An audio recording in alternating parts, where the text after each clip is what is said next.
weeks earlier, on April 12, 1862, 1 year to the day after Confederate guns opened on Fort Sumter and started the Civil War, Andrews and 19 volunteers, all but one drawn from Ohio infantry regiments, infiltrated North Georgia wearing civilian clothes and stole a steam engine called the General. The raiders uncoupled the gleaming locomotive, tender, and 3 boxcars from the rest of the train during a breakfast stop north of Atlanta, then raced northward up the Western and Atlantic Railroad into the North Georgia mountains at speeds approaching and possibly exceeding 60 miles an hour, cutting telegraph lines and destroying track along the way. Andrews' plan was to drive the stolen train to Chattanooga and wreck the critical rail connection with Atlanta behind him, thus isolating East Tennessee and blocking supplies and reinforcements from the south.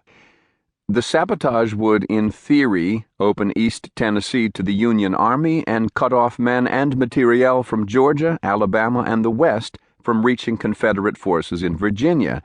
In essence, Andrews planned to facilitate with a handful of men the same result Generals Ulysses S. Grant and William T. Sherman would require an army to achieve 2 years later: the reduction of Chattanooga, the seizure of Georgia's railroads, and the ensuing strangulation of the Deep South.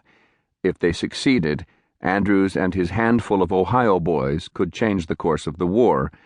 Unfortunately for the band of Northern soldiers, they did not count on the determination of the General's young conductor, William A. Fuller, who left a breakfast of steaming eggs and biscuits and chased the stolen train for more than 2 miles on foot before jumping on a handcar to continue the pursuit.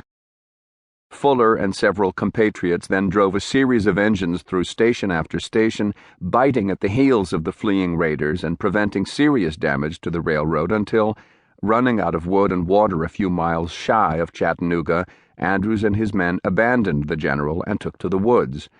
The great locomotive chase, as it came to be known, quite literally ran out of steam.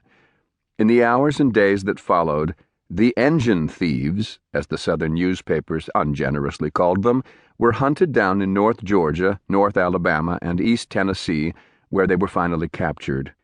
But their story was just beginning. 8 of the raiders were tried by a Confederate court-martial and executed as Union spies. 8 others made a daring escape from an Atlanta prison, their pleas for clemency having been coldly dismissed by Confederate President Jefferson Davis, and the remainder were released in a prisoner exchange in the spring of 1863. In recognition of their actions, 6 of the raiders would become the first men in American history to be awarded the newly created Medal of Honor, commonly, though incorrectly, known today as the Congressional Medal of Honor, and they would be hailed in the North as heroes at a time of the war when, frustrated by sluggish, bumbling generals and battered by unexpectedly defiant Confederate armies, the Union desperately needed something to cheer about. Georgia's most famous storyteller, Joel Chandler Harris, would call the theft of the General and the subsequent pursuit the boldest adventure of the war.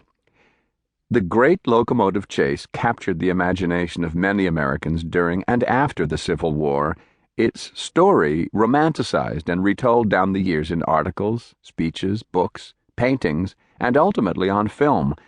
Several of the surviving participants in the raid wrote and published their own accounts or gave public lectures on the subject. Raider William Pittenger milked the tale more than anyone, publishing 4 full-length books and numerous articles on the adventure, even though he was terribly nearsighted and spent the entire chase in a closed boxcar.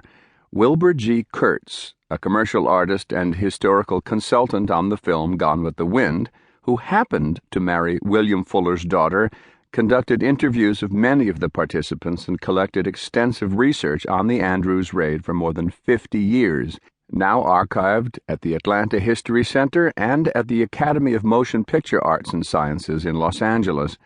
Local historians and railroad enthusiasts alike have compiled impressive collections of photographs and documents.